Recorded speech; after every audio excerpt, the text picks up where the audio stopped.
오늘 함께 하실 하나님 말씀은 로마서 6장 16절에서 19절 말씀입니다.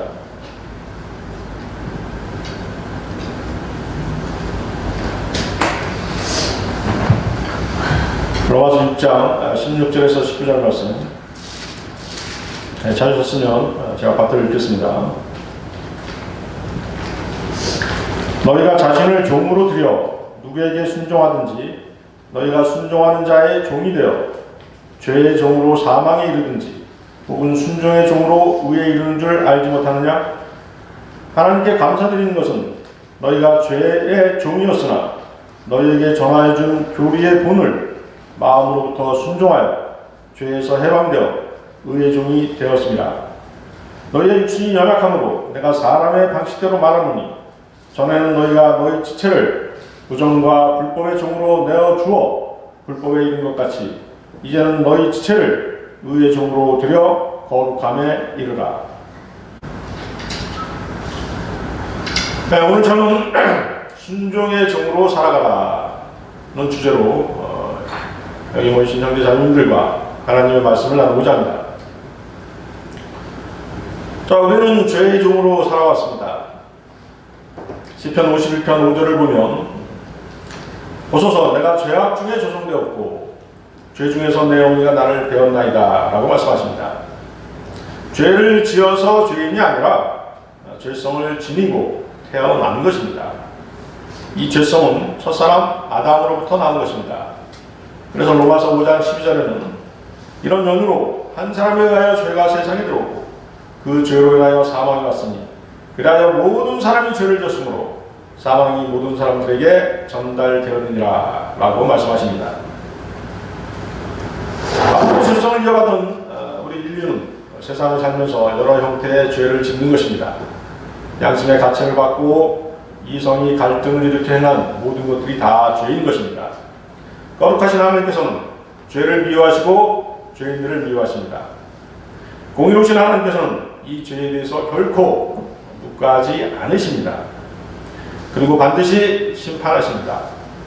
그 심판의 결과는 사망인 것입니다.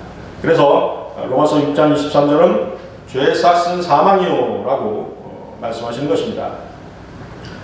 물론 하나님께서는 선악을 알지 못하는 어린아이들까지 심판하지 않으십니다.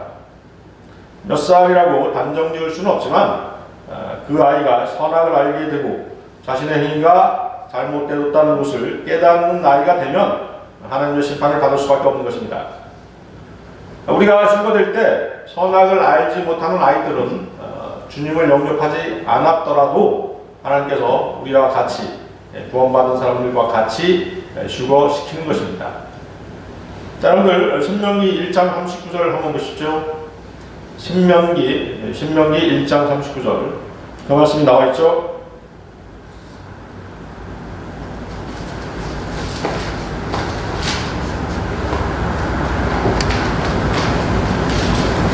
네, 신명기 1장 39절 또한 너희가 먹이가 되겠다고 말했던 너희의 어린 것들과 그날에 선악간에 지식이 없었던 너희 자녀들은 그리로 들어갈 것이니 내가 그 땅을 그들에게 주어 그들로 그것을 소유하게 하리라. 자, 여러분들은 어디다 추측되겠어요? 선악간에 지식이 없었던 너희 자녀들. 자, 그들은 가나안 땅으로 들어간다는 것입니다. 즉 하늘나라로 올라간다는 것입니다. 심판을 받지 않는다는 것입니다.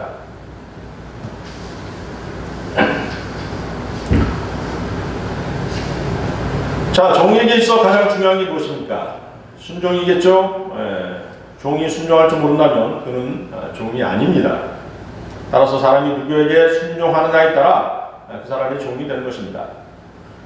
그래서 베드로 후서 2장 19절에는 그들에게 자유를 약속하나 자기들 자신은 타락의 종들이니 누구든지 정복을 당하면 그는 정복한 자의 종이 되는 것이라. 누구든지 정복을 당하면 그는 정복한 자의 종이 되는 것이라. 마귀에게 정복을 당하면 마귀의 종이 되는 것입니다. 하나님에게 정복을 당하면 하나님의 종이 되는 것이죠. 네? 아시겠습니까? 그래서 여러분들이 항상 성령 충만해야 되는 이유입니다. 마귀에게 정복당하지 않으려면 항상 성령 충만해야 되겠죠. 자신이 죄에 순종하면 죄의 종이 되는 것이고 진리에 순종하면 하나님께 대한 순종의 종이 되는 것입니다. 이 세상의 죄의 근원이 누구입니까? 거짓말의 아비인 사탄입니다. 요한복음 8장 44절에는 너희는 너희 아비 마귀에게서 나와서 너희 아비의 정욕을 행하고자 하는도다. 그는 처음부터 살인자였으며 진리 가운데 거하지 아니하였으니 이는 자기 안에 진리가 없음이라. 그가 거짓말을 할 때는 자신에게서 우러나와 한 것이니 이는 그가 거짓말쟁이요 또 거짓말의 아비이기 때문이라. 자, 그래서 어떻습니까? 구원받지 않은 사람들은 계속 거짓말하죠? 거짓말을 아주 밥 먹듯이 하는 겁니다. 네? 물 마시듯이 하는 것이죠. 요즘 정치인들 보면 다 그렇잖아요. 계속 실현 가능성도 없는 거짓말을 계속 해야 되는 것입니다. 그게 세상 사람들이에요. 과거의 우리의 모습들입니다. 자신이 죄의 종이 되어야 할지 순종이 종이 되어야 할지는 죄와 진리의 근원을 찾아보면 그 답은 명확해지는 것입니다. 여러분이 진리에 순종하지 않았더라면 거짓말의 아비 마귀와 함께 불못에 떨어지게 되었을 것입니다. 죄는 우리 위에 군림하면서 우리를 다스리고 지배하고 억압하는 것입니다. 그러나 이제 우리 구원받은 우리는 더 이상 죄의 종이 아닙니다. 그러기에 죄가 더 이상 우리를 지배하고 부리지 못하게 된 것입니다. 우리가 교리의 본을 마음으로부터 복음에 순종했기 때문에 그렇게 된 것입니다. 교리의 본을 마음으로부터 순종하지 않고 행위로 물침례를 받아야 구원받는 것으로 주장한다면 그 교회가 바로 이단이고 마귀가 좋아하는 교회인 것입니다. 거기 나와 있죠. 우리 처음에 읽었던 로마서 6장 18절이죠. 6장 17절 교리의 본을 마음으로부터 순종하여. 교리의 정의가 무엇입니까? 어떤 종교의 기본이 되는 이론입니다. 그런데 성령적인 기독교 교리는 성령에 계시된 하나님의 말씀에 대한 성도의 응답입니다. 하나님의 말씀은 진리인데 그것을 사람에 따라서 다르게 받아들이지 않습니까? 그렇죠? 교만한 사람들은 자신의 어떤 지식, 우월한 지식을 이용해가지고 하나님 말씀을 곡해하는 것입니다. 그렇죠? 엉뚱하게 받아들이고 자기 멋대로 성경을 고치는 것입니다. 삭제하고 덧붙이고 변개시키고 하면서 하나님의 말씀을 이단 교리화 시키는 것입니다. 그리고 하나님의 영광을 자신들이 빼앗는 것입니다. 그래서 우리에게는 변개되지 않은 성경이 그래서 중요한 것입니다. 교리의 본을 마음으로부터 순종하지 않은 사람은 버림받은 사람입니다. 얼마나 많은 사람들이 침례를 받으면 구원받은 줄 알고 침례를 받으면 구원받는다라고 주장했기 때문에 거기에 따라서 어때요? 침례 받고 다 어디에 갈 거예요? 지옥에 가버린 것입니다. 그런 엉터리 교리를 전하는 자들이 바로 지옥의 자식들인 것입니다. 생각만 해도 끔찍하지 않습니까? 사람들에게서 도둑질하고 빼앗고 거짓말하는 것보다 한 사람의 몸을 영원히 지옥에서 멸망케 하는 죄가 얼마나 큰 죄겠습니까? 그런 이단들을 쫓는 사람들에게 정확한 진리의 말씀을 전해야 하는 것이 우리의 성경대로 믿는 사람들의 사명인 것입니다. 이제 우리는 복음을 통하여 전하여 준 교리의 본을 마음으로부터 믿고 순종하여 구원을 받았습니다. 이제는 죄에서 해방되어 의의 종이 된 것입니다. 의의 종이 되었다는 것은 곧 주님의 종이 되었다는 뜻입니다. 이제는 의의 종이 되었기에 육신과 세상과 항상 싸워서 승리할 수 있습니다. 마귀와의 영적 전쟁에서도 주님을 의지하고 말씀을 의지할 수 있는 힘을 얻게 된 것입니다. 이제 하나님의 종, 즉 의의 종이 된 사람은 자신의 몸을 주님의 의의 병기, 의의 도구로 쓰일 수 있도록 준비해야 합니다. 다시 여러분들 로마서 6장 19절 보십시오. 너희의 육신이 연약함으로 내가 사람의 방식대로 말하노니 전에는 너희가 너희 지체를 부정과 불법의 종으로 내어주어 불법에 이른 것 같이 이제는 너희 지체를 의의 종으로 들여 거룩함에 이르라. 우리가 구원받기 전에는 우리의 지체가 부정과 불법의 종노수를 하였기 때문에 결국 불법의 열매, 죄의 열매밖에는 맺지 못했습니다. 그러나 이제 구원받았으므로 우리의 지체를 의의 종으로 내어드려서 의인이신 주님께서 거룩하신 것처럼 우리도 거룩해지라는 것입니다. 우리가 거룩해야 주님께서는 우리를 쓰실 수 있으십니다. 구원받지 못했을 때는 어쩔 수 없이 마귀의 종으로 살았을지라도 이제는 구원받고 하나님의 자녀가 되었으니 거룩하게 되는 것이 마땅한 것입니다. 자신을 거룩함으로 예비했을 때 주님께서는 여러분들을 의의 병기로, 의의 도구로 쓰실 수 있으신 것입니다. 여러분들 디모데후서 2장 19절 21절 보십시오. 디모데후서 2장 19절 21절 말씀.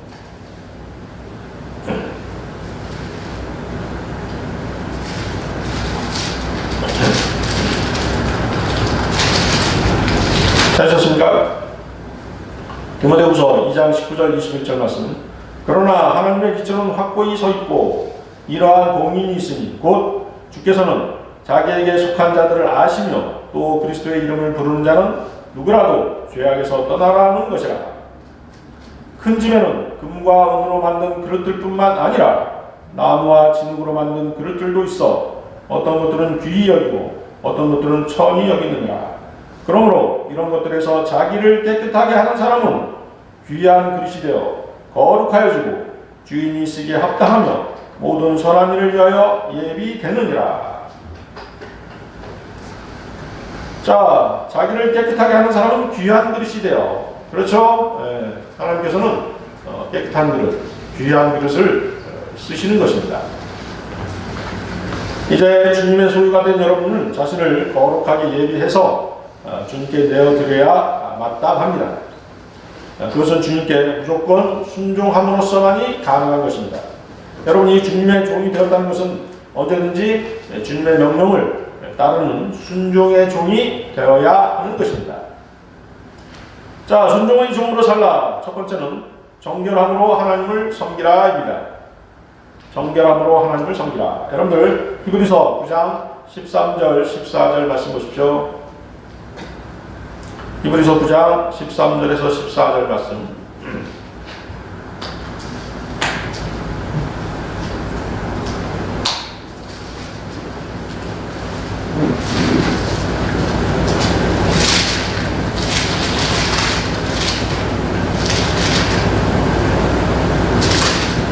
자, 히브리서 9장 13, 14절 말씀. 황소와 염소의 피와 암송아지의 제도 불결한 자들에게 뿌려 그 육체를 정결케 함으로써 거룩하게 한다면 하물며 영원하신 성령을 통하여 흠없는 자신을 하나님께 드린 그리스도의 피가 어찌 죽은 행실에서 너희 양심을 정결케 하여 살아계신 하나님을 섬기게 하지 못하겠느냐.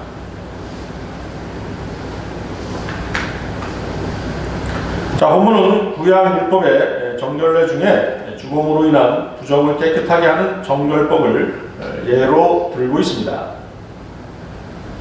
당시 이스라엘은 정탐꾼들의 잘못된 복으로 하나님께서 주신 가나안 땅을 정복하기를 거부했습니다. 결국 그들의 믿음 없음에 분노하신 하나님께서는 여호수아와 갈렙을 제외한 가나안 땅을 정복하기를 거부한 세대를 40년간 광야 생활을 하게 하심으로써 그들을 징치하시고 새로운 세대가 하나님을 의지하는 법을 배우게 하신 것입니다. 광야 생활의 어려움 가운데 많은 사람들이 죽었고 그에 따른 시신을 매장하는 정결례법도 필요하게 된 것입니다. 여러분들 거기 히브리서 9장 13절 보면 암송아지의 제가 나오죠? 암송아지의 제. 자, 암송아지 제가 바로 정결례법에 필요한 것이죠. 여러분들 여기 잡고 민수기 한번 보십시오. 민수기 19장 한번 보세요. 민수기 19장 2절에서 13절 말씀입니다.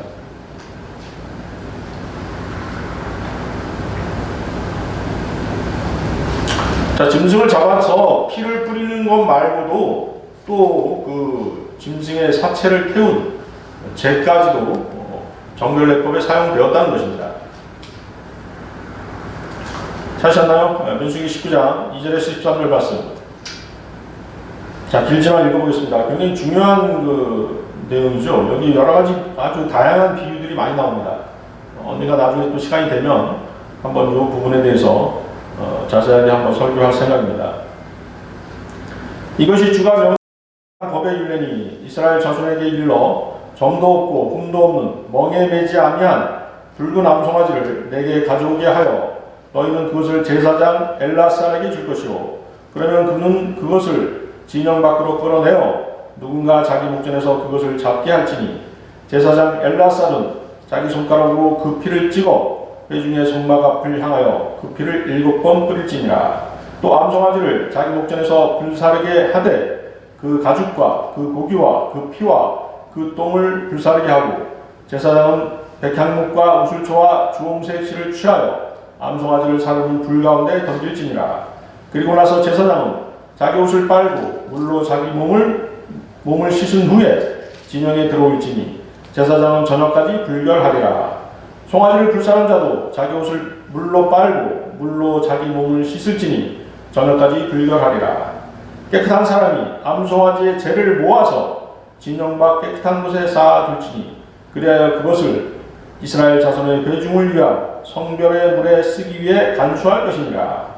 그것이 죄를 위한 정결이니라. 그 암송아지의 재를 모은 사람은 자기 옷을 빨지니 저녁까지 불결할 것이요 또 그것은 이스라엘 자손과 그들 가운데 기거하는 타국인에게 영원한 규례가 될지니라. 어떤 사람의 시체를 만든 사람은 7일 동안 불결하리니 그는 셋째 날에 그 물로 자기를 스스로를 정결케 할 것이요 그러면 7째 날에 그가 깨끗하게 되리라. 그러나 만일 그가 셋째 날에 스스로를 정결케 하지 않으면 7째 날에 그는 깨끗하게 되지 않을 것이니라. 누구든지 죽은 사람의 시체를 만든 사람이 스스로를 정결케 하지 않으면 주의 성막을 더럽힌 것이니 그 사람은 이스라엘에서 끊어지리라.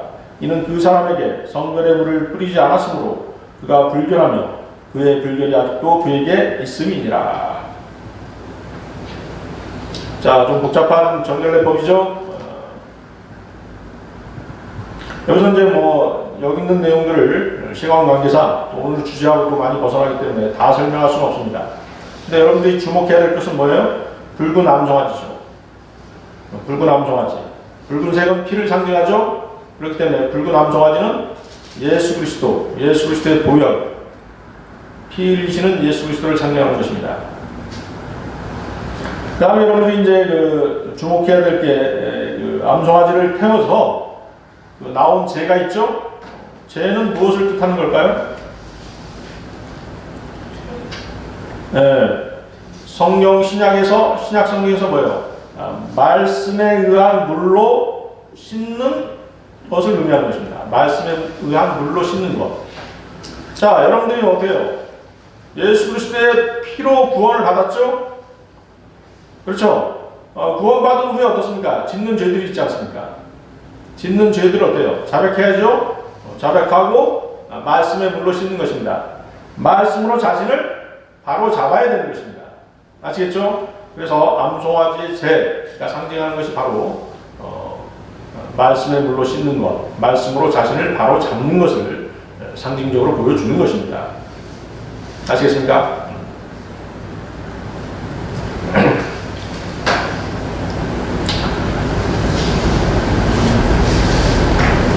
자, 하나님께서 이러한 정결법을 제시하신 이유는 하나님은 거룩하신 분이시며 거룩하신 하나님을 섬기는 이스라엘 백성 또한 거룩하여야 함을 가르쳐 주신 것입니다.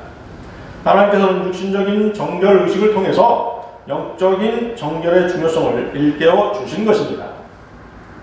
우리의 신앙생활이 경건의 모양만 있어서는 안 되고 경건의 능력, 즉 하나님의 말씀을 실행할 수 있는 순종이 필요함을 알게 해주시는 것입니다.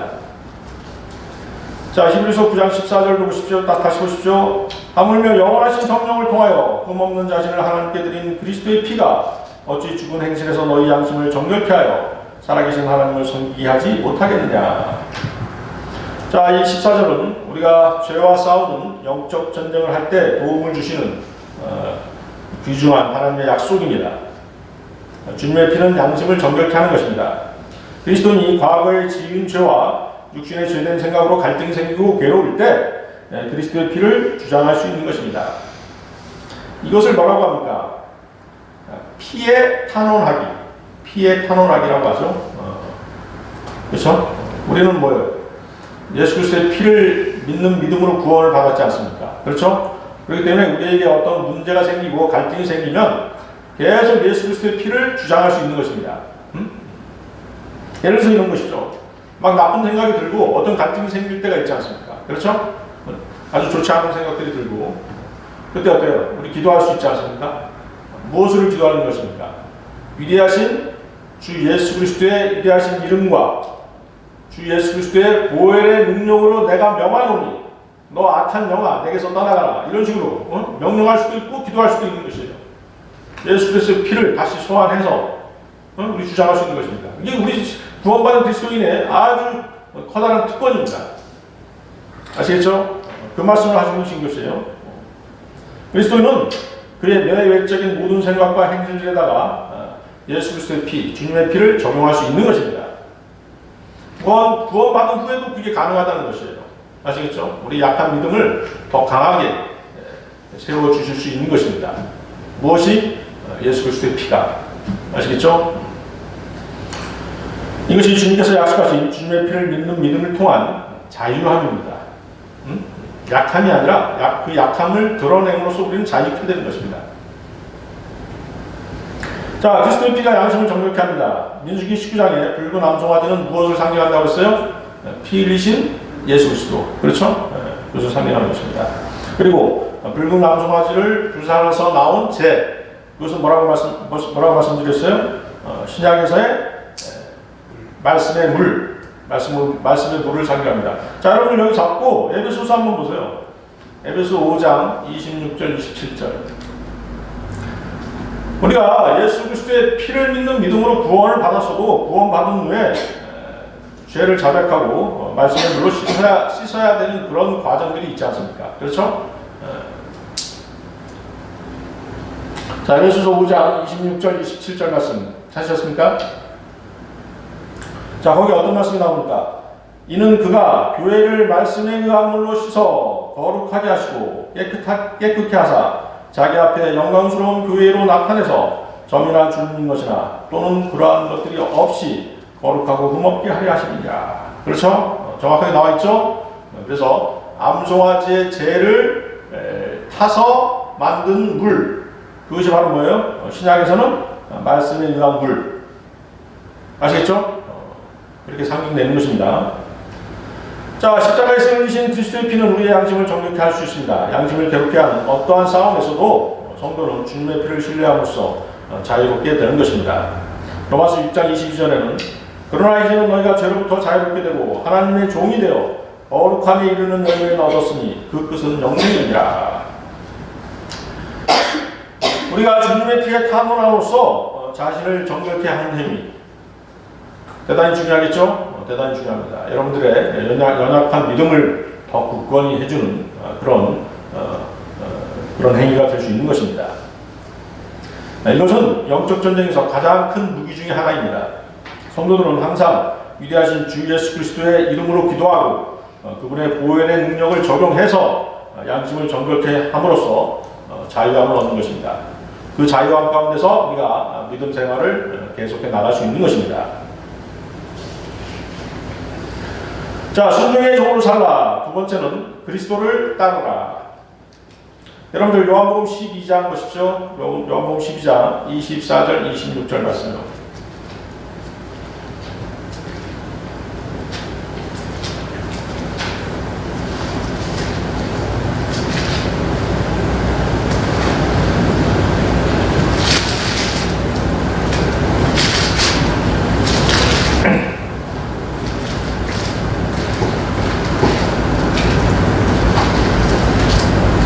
요한복음 12장 24절 26절 말씀. 진실로 진실로 내가 너희에게 말하노니 한 알의 밀이 땅에 떨어져 죽지 아니하면 한 알 그대로 있지만 죽으면 많은 열매를 맺느니라. 자기 생명을 사랑하는 사람은 그것을 잃을 것이요 이 세상에서 자기 생명을 미워하는 사람은 그것을 영생에까지 보존하리라. 자기 생명을 사랑하는 사람은 그것을 잃을 것이요 이 세상에서 자기 생명을 미워하는 사람은 그것을 영생에까지 보존하리라. 누구나 나를 섬기고자 하면 나를 따라오라. 내가 있는 곳에는 나의 종도 거기에 있으리니 누구나 나를 섬기면 아버지께서 그를 높이시리라. 자, 이 말씀이 바로 주님께서 우리에게 가르쳐 주시는 생명의 원칙이며 자기 부인의 원칙이고 십자가의 원칙인 것입니다. 거기 이제 항상 우리 성경 읽을 때 진실로 이런 그 표현이 있으면 아주 그만큼 중요하다는 얘기입니다. 두 번 반복하고 계시지 않습니까? 진실로.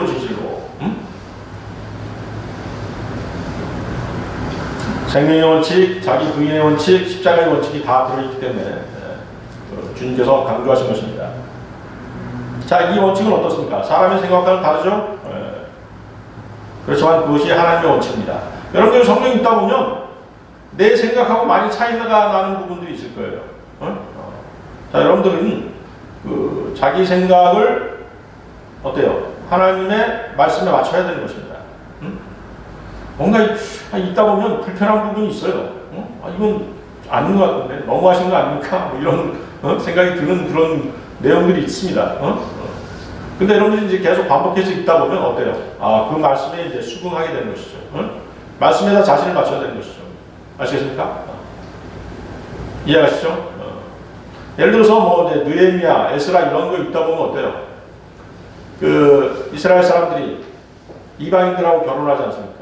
그래서 이제 자식까지 다 두고 생활하는데 어때요? 이제 그 에스라, 느헤미야 같은 사람들이 이제 이방인들하고 결혼한 사람들은 다 쫓아내라, 막 이렇게 이제 명령한단 말이죠. 율법에서 어긋나니까. 그럼 어떻게 돼요? 다 쫓아내야 되는 거예요. 얼마나 안타까운 장면입니까? 슬픈 장면이잖아요. 그죠? 사랑하는 아내, 사랑하는 아들, 딸 다 내보내야 된다는 것이죠. 그게 어때요? 막 나는 읽으면서 부담되는 거예요. 처음에. 아니 이거 너무한 거 아닙니까? 막 이러면서 하나님의 말씀하고 내 생각하고 어떻게 다르기 때문에 그런 것이죠. 그렇지만 우리는 어떻게 해야 돼요? 내 생각을 어디에 맞춰야 되는 거예요?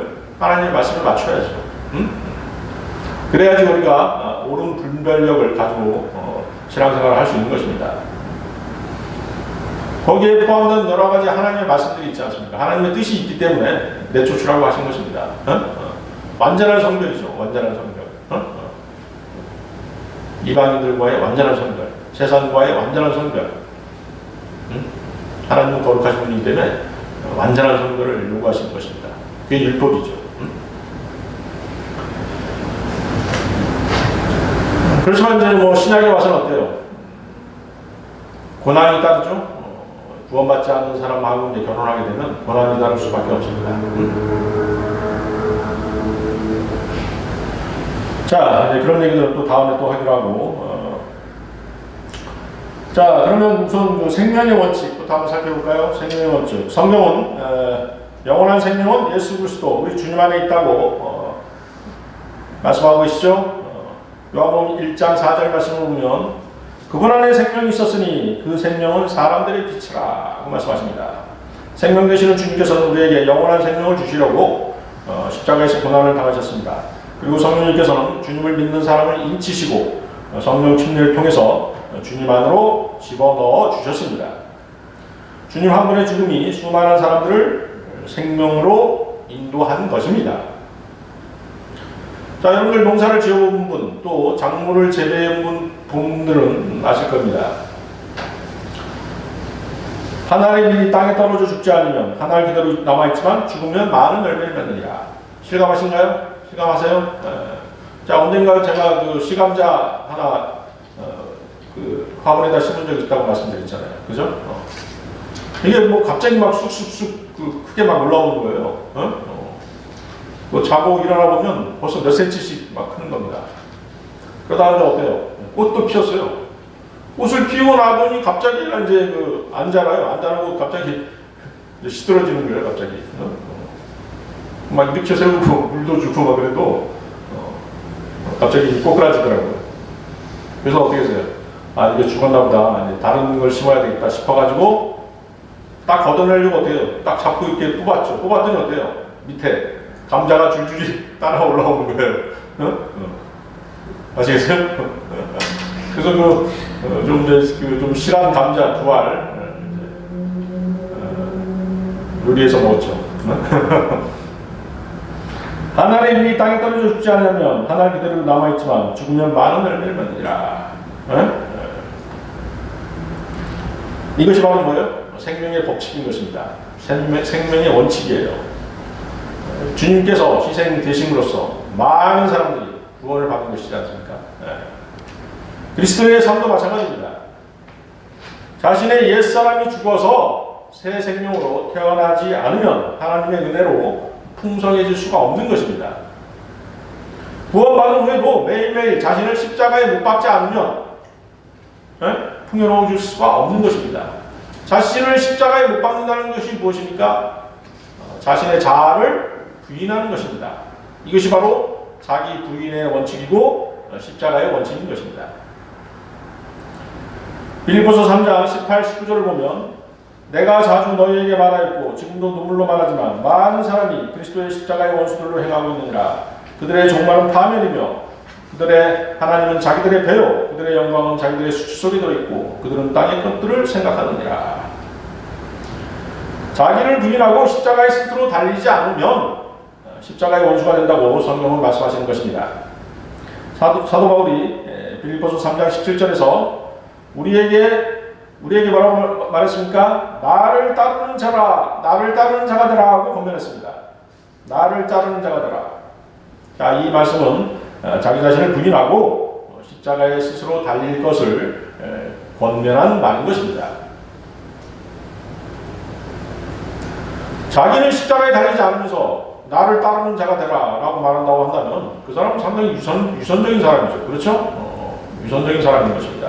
그렇지만 바울은 이 말을 할 능력이 있었죠? 능력이 있었습니다. 끝까지 주님의 신실한 종으로서 살았기 때문에 나를 따르는 자가 되라 라고 자신 있게 말할 수 있었던 것입니다. 자, 우리들은 죽기를 원치 않습니다. 그렇습니까? 죽기를 원치 않습니다. 나는 한번 죽음을 경험해보고 싶어 이런 사람인데 근데 이제 그것 때문에 한번 고민해본 적도 있어요. 내가 죽은 다음에 주님을 만날 것인가 아니면 죽지 않고 바로 휴거돼서 주님을 만날 것인가 어떤 게 좋을까요? 죽지 않고 만나는 게 좋습니다. 죽기를 좋아할 사람은 없는 것입니다. 사실은. 근데 어때요? 우리 그리스도인들은 죽어야 된다고 말씀하시죠? 십자가의 원칙을 모르기 때문에 죽기 싫어하는 것입니다. 교회 안에 생기는 크고 작은 문제들, 형제 자매들과의 갈등, 또 교회와의 갈등, 그렇죠? 목사와의 갈등, 이런 것들이 다 무엇 때문에 생기는 것입니까? 자신이 죽기를 싫어하고 육신을 있는 그대로 드러내기 때문에 생기는 것들입니다. 하늘의 빛이 땅에 떨어져 죽지 않으면 하늘 그대로 남아있지만 죽으면 많은 열매를 맺느니라. 주님의 말씀을 이해하지 못하기 때문에 많은 갈등들이 생기는 것입니다. 주위에 있는, 내 앞에 있는, 내 옆에 있는 주위에 있는 형제 자매가 증오의 대상이 아니라 자신이 먼저 죽어야 평안이 찾아오는 것입니다. 이해하십니까? 사람들은 자신이 죽어야 산다는 이 원칙을 모르기 때문에 갈등이 표면화되고 마음에 평안이 없는 것입니다. 자, 26절 다시 보십시오. 요한복음 12장 26절. 누구나 나를 섬기고자 하면 나를 따라오라. 내가 있는 곳에는 나의 종도 거기에 있으리니 누구나 나를 섬기면 아버지께서 그를 높이시리라. 주님을 섬기는 주님의 종은 주인 되시는 주님께서 계신 곳에 반드시 있어야 하고 그분께서 걸어가시는 길에 함께 걸어가야 되는 것입니다. 여러분이 주님의 종이라면 항상 주님과 동행하는 삶을 살아야 한다는 것입니다. 자, 주님과 동행하는 삶을 산다는 것은 주님과 항상 교제 가운데 있어야 된다는 말도 되지만 주님의 종으로서 주님의 수족처럼 움직여야 한다는 말인 것입니다. 주님을 섬기는 사람은 사람들로부터 받는 영광을 구하는 것이 아니라 하나님께로부터 오는 영광을 구하는 사람입니다. 주님을 믿고 따르지 않는 것은 하나님께로부터 오는 영광보다 사람들로부터 받는 영광을 중요시 여기기 때문인 것입니다. 요한복음 5장 44절 말씀을 보면 너희가 서로 영광을 받으면서 오직 하나님으로부터 오는 영광은 구하지 아니하니 어찌 나를 믿을 수 있겠느냐라고 말씀하십니다. 주님께서 주시는 영광을 받고자 하는 사람은 세상 사람들로부터 오는 영광을 받지 않는 것입니다. 오히려 사람과 세상이 주는 영광이 역겨운 것입니다. 여러분이 주 예수 그리스도를 섬기기 원한다면 하나님께서 여러분을 높여주실 것입니다. 이것이 주님께서 우리에게 주시는 약속입니다. 주님께서 자신을 섬기는 종들을 결코 외면하지 않으십니다. 주님께서는 자신을 섬기는 종들의 모든 생활을 책임져 주시고 자신의 종들의 생명을 위협하거나 협박하는 어떤 종류의 위험에서도 주님께서는 그들을 보호하시고 안전하게 지켜주시는 것입니다. 자, 여러분들 시편 23편 한번 보십시오.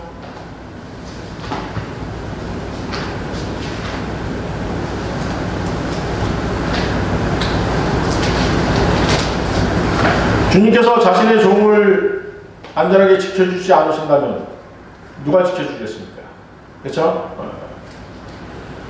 시편 23편 다 읽으셔놓고 4절 6절만 읽겠습니다. 보십시오. 정녕 내가 죽음의 그림자의 골짜기를 지날지라도 악을 두려워하지 않으리니 이는 주께서 나와 함께 계시며 주의 막대기와 주의 지팡이가 나를 이루어 하시니라. 주께서 내 원수들의 면전에서 내 앞에 식탁을 마련하시나이다. 주께서 내 머리에 기름으로 부으시니 내 잔이 넘치나이다. 진실로 선하심과 자비하시니 내 생애의 모든 날 동안 나를 따르리니 내가 주의 전에 영원히 거하리로다. 네, 목자 되시는 주님께서 우리를 인도하시는 그런 장면이죠. 우리를 안전하고 무사하게 지켜 보호해 주시는 그런 말씀입니다.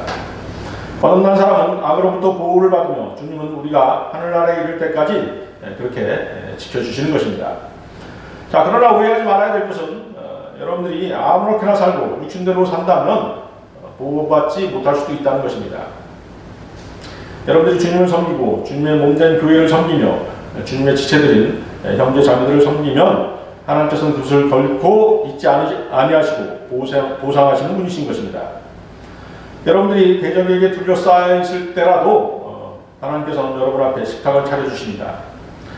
그리스도인이 하나님의 도우심으로 얻게 되는 승리를 세상 사람들은 이해하지 못할 것입니다. 그리스도는 어느 날 승리자가 되어 있는 자신을 발견하고 주님께 영광을 돌리게 될 것입니다. 이러한 결과는 하나님께서 자신을 따르고 섬기는 종들을 지켜주시고 높여주시기 때문에 이루어진 결과들인 것입니다. 자, 시편 23편 5절을 다시 보십시오. 주께서 내 원수들의 면전에서 내 앞에 식탁을 마련하시나이다. 주께서 내 머리에 기름으로 부으시니 내 잔이 넘치나이다.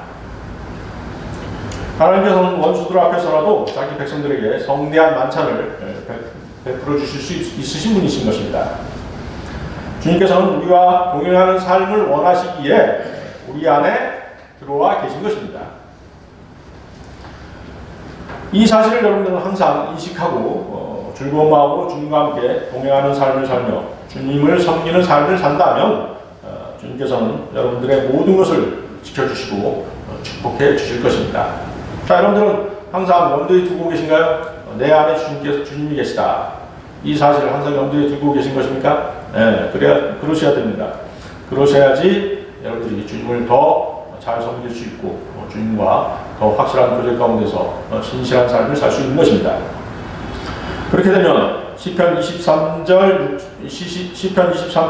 6절 말씀처럼 되는 것이죠. 진실로 선하심과 자비하시니 내 생애의 모든 날 동안 나를 따르리니 내가 주의 전에 영원히 거하리로다. 아멘. 그렇습니까? 자, 순종의 종으로 살라.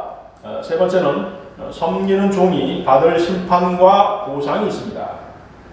섬기는 종이 받을 심판과 보상. 여러분들 히브리서 6장 9절에서 12절 말씀 보십시오.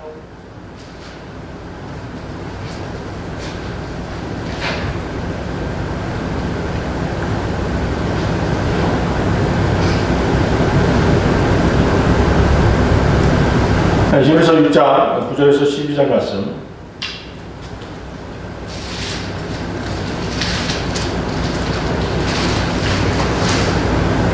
사랑하는 자들아, 우리가 이같이 말하지만 너희에게는 더 좋은 일들과 구원과 함께 올 일들이 있음을 확신하노라. 이는 하나님께서는 너희의 행위와 사랑의 수고를 잊으실 만큼 불의하지 아니하시니라.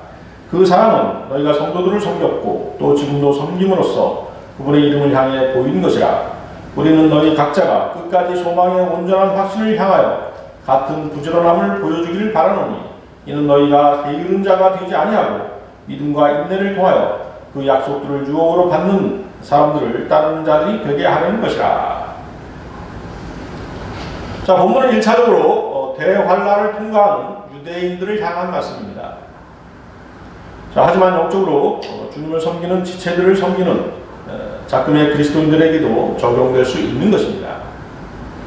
섬김에는 믿음과 인내가 필요하기 때문입니다. 자, 먼저 이 구절이 환란 구절인 이유는 이 구절 보십시오. 구절에 구원과 함께 올 일, 구원과 함께 올 일들 있죠. 구원을 수반하는 일인데 구원을 위해 해야 할 일들을 말합니다.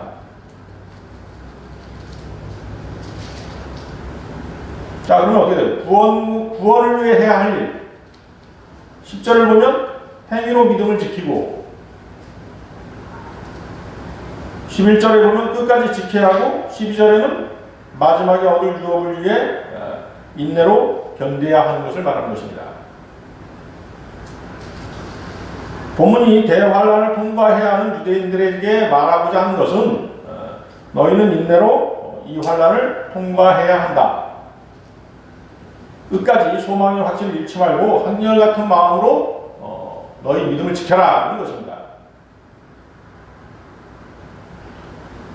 그러니까 뭐예요? 환란을 통과하는 유대인들에게는 무엇과 무엇이 필요한 것입니다. 믿음 외에도 행위가 필요한 것입니다. 그렇죠? 그래서 구원을 위해 해야 할 일들을 말하는 것입니다. 물론 이런 격려의 말씀이 있다고 하더라도 대환란에 극심한 고통 가운데 처하게 되면 분명히 견디지 못하고 떨어져 나갈 사람들도 생길 것입니다.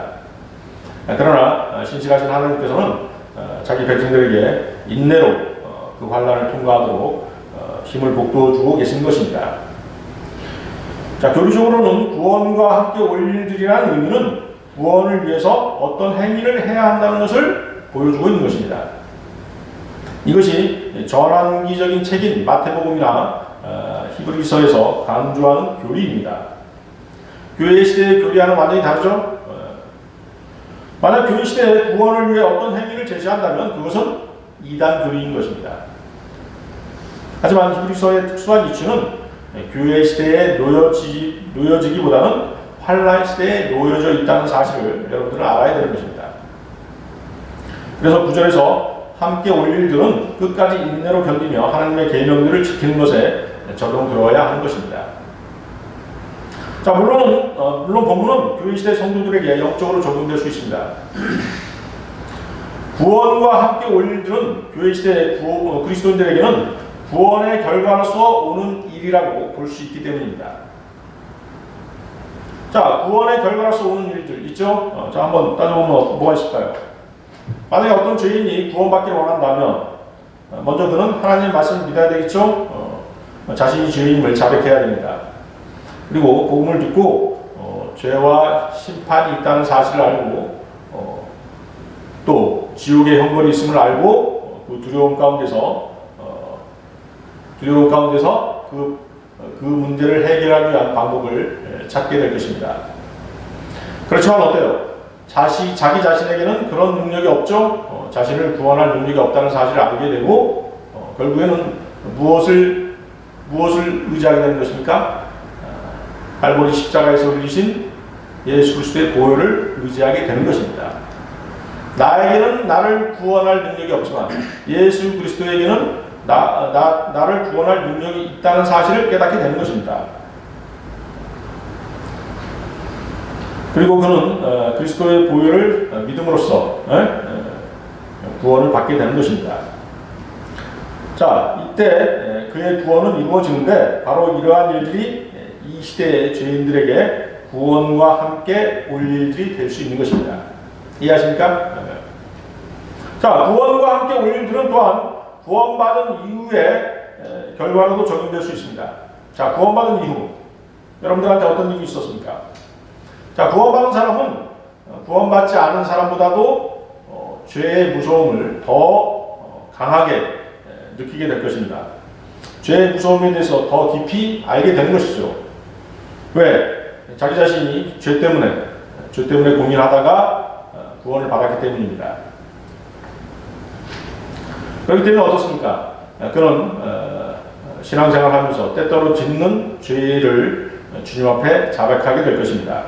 뿐만 아니라 그는 옛사람의 잘못된 육신의 습관과 끊임없이 싸우게 될 것입니다. 그리고 이전의 나쁜 행실들을 하나씩 버리게 될 것입니다. 또한 양심에 거리끼는 일들을 하게 되면 예수 그리스도께서 달리신 십자가를 바라보게 될 것입니다. 뿐만 아니라 그는 하나님의 말씀을 더욱더 갈급하게 되고 다른 그리스도인들과 교제하기를 원하게 될 것입니다. 비록 처음에는 그 교제가 자신의 육신을 드러내고 또 여러 형제 자매들에게 갈등을 줄 수도 있겠지만 그런 갈등들은 말씀 안에서 처리가 되고 영원히 함께할 지체로서 형제 자매인 그리스도인들에게 더욱더 밀착하게 될 것입니다. 그리고 주님을 섬기고 형제 자매들을 섬기는 법을 배우게 될 것입니다. 물론 그 섬김 또한 자신의 능력이 아닌 주님이 주시는 능력으로 할 수 있게 될 것입니다. 그런 말씀을 자양분으로 해서 성장하게 될 것이고 하나님을 의지하는 법을 배우게 될 것입니다. 만약 그가 말씀에서 멀어지고 교제에서 멀어지게 되면 그는 성령의 열매를 맺지 못하고 오히려 육신의 열매를 맺게 되고 또 그의 삶은 세상에 치이며 사는 비참한 삶을 살게 될 것입니다. 그리스도인들 가운데 가장 비참한 그리스도인이 누구냐면 교회와 형제 자매들에게 불평불만을 터뜨리고 불평불만이 있어서 그들을 떠난 다음에 그들과 교제를 끊고 아울러서 자신이 그리스도인이기 때문에 세상과도 함께할 수 없고 그런 상태에서 고립된 그리스도인입니다. 그 사람은 유튜브나 기타 SNS를 이용해서 나름대로의 신앙생활을 한다고 하지만 그것은 비정상적인 신앙생활인 것입니다. 결코 하나님께서 원하시는 믿음 생활이 아닌 것입니다. 정상적으로 경배에 참석하고 복음을 전하고 성경 공부 등 기타 양육에 필요한 것들을 공급받으면서 형제 자매들과 자기의 구원받은 간증뿐만 아니라 다른 지체들과 승리의 간증들을 나누고 교제하는 일들이 구원과 함께 올 일들인 것입니다. 자, 구원과 함께 올 일들은 또 있습니다. 하나님의 말씀을 듣고 배우고 또 설교를 듣는 일에 목마르게 될 뿐만 아니라 스스로 자신이 성장하게 되면 복음을 전하고 거리에서 설교하는 일에 열정을 품게 되는 것입니다. 그러므로 이 시대에 그리스도를 증거하는 열정은 구원과 함께 올 일들 중에 하나인 것입니다. 이해하시겠습니까? 자, 여러분들 고린도후서 5장 10절 보십시오.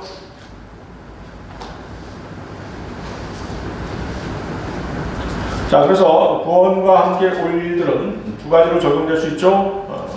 반란 성도들 또 작금의 신약 그리스도인들 양쪽에 다 이중으로 적용될 수 있는 것입니다. 자, 고린도후서 5장 10절 이는 우리 모두가 반드시 그리스도의 심판상 앞에 나아가서 선이든지 악이든지 각자 자기가 행한 것에 따라 자기 몸으로 행한 것들을 받을 것이기 때문이라. 자, 우리 구원받은 그리스도인들은 백보자 심판 앞에는 서지 않지만 휴거된 후에 그리스도의 심판상 앞에 서게 되죠. 그러기 위해서 우리는 구원받은 이후에는 무엇이 필요한 것입니까? 구원받기 위해서는 믿음만이 필요하지만 구원받은 이후에는 행위가 필요한 것입니다. 대환란 성도들은 우리와 다릅니다. 그렇죠? 구원을 지키기 위해 행위가 필요합니다. 하지만 신약 그리스도인들은 구원을 지키기 위해서가 아니라 그리스도의 심판석에서 멸류관을 받고 상을 받고 칭찬과 영광과 존귀를 받기 위해서 행위가 필요한 것입니다. 여러분들 다시 히브리서 6장 10절 보십시오. 히브리서 6장 10절.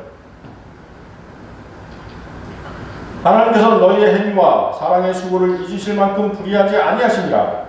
그 사랑은 너희가 성도들을 섬겼고 또 지금도 섬김으로써 그분의 이름을 향해 보인 것이라. 구원과 함께 올 1절에는 성도들 각자의 행위가 반드시 뒤따르게 되어 있습니다. 따라서 그리스도인들에게는 사랑의 수고가 있어야 하는 것입니다. 이 사랑은 그들이 성도들을 섬긴 것입니다. 눈에 보이는 형제 자매들을 사랑하지 않는다면 눈에 보이지 않는 하나님을 사랑할 수 없는 것입니다. 이해하십니까? 눈에 보이는 조국을 사랑하지 않는 사람이 눈에 보이지 않는 하나님의 나라를 어떻게 사랑할 수 있겠습니까? 같은 지치겠죠? 교회 안에 있는 지체들을 섬기는 것이 바로 주님을 섬기는 것입니다. 마태복음 18장 5절 말씀에는 또 누구든지 내 이름으로 이런 어린아이 하나를 영접하면 나를 영접하는 것이니라 하고 주님께서 말씀하십니다. 또 마태복음 25장 40절에서도 그러나 왕이 대답하여 그들에게 말하기를 진실로 내가 너희에게 말하노니 여기 내 형제들 가운데 가장 작은 자 하나의 한 것이 곧 나에게 한 것이니라고 하니라. 자, 마태복음 25장 40절은 1차적으로는 환란 때 이방인들이 유대인을 영접하는 것을 말씀하시는 것이지만 영적으로는 교회 안에서 지체들을 섬기는 것에도 적용할 수 있는 것입니다. 구원받은 후에는 믿음의 증거로서의 행위가 분명하게 제시되어야 하는 것입니다. 야고보서 2장 22절에도 같은 말씀이 있죠. 믿음이 어떻게 그 행함과 더불어 작용하였으며 믿음이 행함으로 온전케 되었음을 내가 보느냐? 지체들에 대한 사랑의 행위로서 그 사람의 믿음을 증명할 수 있는 것입니다. 아울러 이러한 사랑은 그 사람이 주님을 잘 섬기고 있는 간증과도 같은 것입니다. 이러한 섬김은 주님을 따르는 순종의 종으로서 반드시 갖춰야 할 기본 덕목인 것입니다. 아울러 종이 주인을 섬길 때 그 섬김은 일회성에 그치는 것이 결코 아닙니다.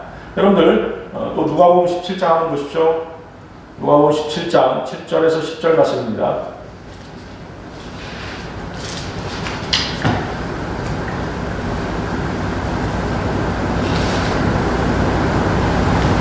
네, 누가복음 17장 7절에 10절 말씀. 그러나 너희 중에 누가 종이 밭을 갈거나 가축을 치다가 들여서 돌아오면 곧바로 말하기를 가서 앉아 먹으라고 하겠느냐. 오히려 그에게 말하기를 먹을 것을 준비하라. 내가 먹고 마시는 동안 뜰을 두르고 내 시중을 들라. 이런 일을 한 후에야 먹고 마시라고 하지 않겠느냐. 명령한 대로 그가 행하였다고 해서 그 종에게 고맙다고 하겠느냐. 나는 그렇게 생각하지 아니하노라. 그러므로 너희도 그와 같이 너희에게 명령한 모든 일을 하고 나서는 우리는 무익한 종들이라. 우리가 해야 할 일을 하였을 뿐이라고 말하라고 하시더라. 자, 그리스도인의 삶의 목적은 자신의 믿음을 과시하는 것이 아니라 하나님의 일을 수행하는 것이어야 합니다. 다시 말하면 그리스도인은 주님의 종으로서 마지막까지 순종을 보여야 한다는 것입니다. 본문에서 주님은 종들에게 냉정하게 말씀하시지만 그리스도인이 자신의 순종을 인내하지 않으면 열매를 맺을 수 없기 때문에 주님께서 이렇게 말씀하신 것입니다. 그리스도인이 주님께 칭찬을 받고 싶다면 열매를 맺어야 합니다. 성장은 열매 맺는 것이 아닙니다. 그렇죠? 언젠가 말씀드렸지 않습니까? 화초를 키우다 보면 물만 주면 아주 잘 커요. 잘 크긴 하는데 꽃을 피우고 열매를 맺으려면 어떻게 해요? 다른 영양 있는 비료를 준다든가 그렇게 해야 꽃을 피우고 열매를 맺는 것입니다. 그렇기 때문에 성장만 한다고 해서 열매를 맺는 것은 결코 아니라는 것입니다. 주님께서 이렇게 냉정하게 말씀하신 이유는 열매를 맺는 삶을 살라는 것입니다. 모든 그리스도인은 은혜 안에서 자라가야 되지만 열매가 없는 성장은 무익한 것입니다. 그리스도인은 열매를 맺어야 되고 더 많은 열매를 맺어야 되고 많은 열매를 맺어야 하는 것입니다. 열매 맺지 못하는 나무는 주님께서 제하여 버리신다고 말씀하셨습니다. 요한복음 15장 1, 2절에서 어떻게 말씀하셨죠? 나는 참 포도나무요 나의 아버지는 농부시라. 내 안에서 열매를 맺지 못하는 가지마다 그분께서 제거해 버리시고 열매를 맺는 가지마다 정결케 하시어 더 많은 열매를 맺게 하시느니라. 그리스도인에게 대한 열매 맺음은 히브리서 6장 10절에 이는 너희가 게으른 자가 되지 아니하고 믿음과 인내를 통하여 그 약속들을 유업으로 받는 사람들을 따르는 자들이 되게 하려는 것이라 하는 말씀과 연결이 되는 것입니다. 많은 믿음의 선진들이 인내로 견딘 후에 하나님의 약속에 따른 보상을 받은 것입니다. 자, 오늘 설교의 결론입니다. 순종이란 하나님의 명령을 이해하면서 그의 뜻을 따르며 자신을 하나님의 통치, 즉 하나님의 능력에 맡기는 것입니다. 그 순종의 대가는 기쁨과 평안입니다. 그러나 우리 안에는 죄된 옛 성품이 남아있어서 너무나 자주 순종하지 못할 때가 많이 있습니다. 그럼에도 불구하고 우리는 계속 순종할 수 있어야 합니다. 그 순종이 주님 안에서 우리로 풍성한 삶을 누리게 하기 때문입니다. 우리는 어떤 부분에서는 말씀을 순종하고 또 어떤 부분에 있어서는 자기 고집대로 하려고 합니다. 자기 육신대로 하려고 하는 것입니다. 이것은 일종의 시험과도 같은 것입니다. 하나님의 말씀이 주어졌을 때 그 말씀에 순종할 수 있느냐, 자신의 육신을 쳐서 복종시킬 수 있느냐 라고 하는 것입니다. 우리가 주님의 뜻에 순종하면 모든 것이 순조로울 것이며 주님께서는 우리를 축복하시고 또 많은 은혜를 베푸실 것입니다. 그렇지만 거역하고 내 고집대로 하려고 하면 결국 고통을 당하고 시간과 물질만을 낭비할 뿐인 것입니다. 왜 그렇게 되는 것입니까? 하나님의 말씀에 순종해서 육신을 처리하는 데는 고통이 따릅니다.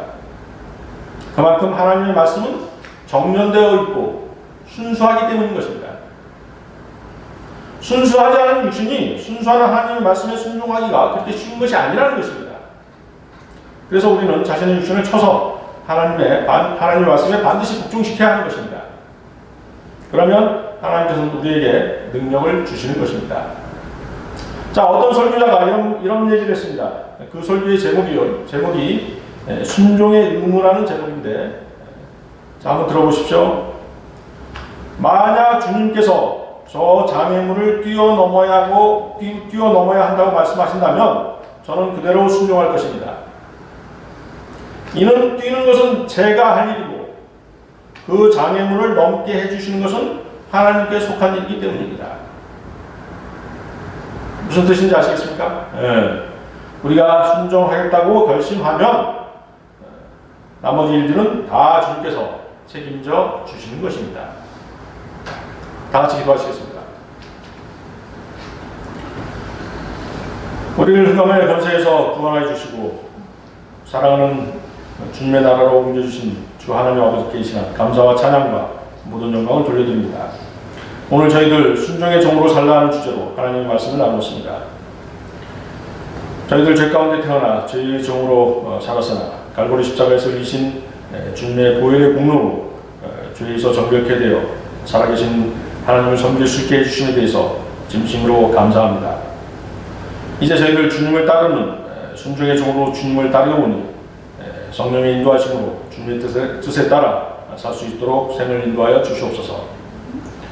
온 마음을 다해 주님을 섬기고자 하는 저희의 열성이 식지 않도록 붙들어 주시옵고 저희를 의의 병기로 들어 쓰셔서 주님 앞에 섰을 때 신실한 종으로 발견될 수 있게 하여 주시옵소서. 여기 주님 앞에 머리 숙인 저희들 주님의 위대하신 이름과 보혈의 능력에 의지하여 드리는 기도와 간구가 있습니다. 이 기도와 간구를 경청하시고 들어주셔서 그로 인한 모든 감사와 영광 주님으로 받아 주시옵소서. 이 모든 기도 곧 다시 오셔서 우리를 부르실 주 예수 그리스도의 이름으로 기도드렸습니다.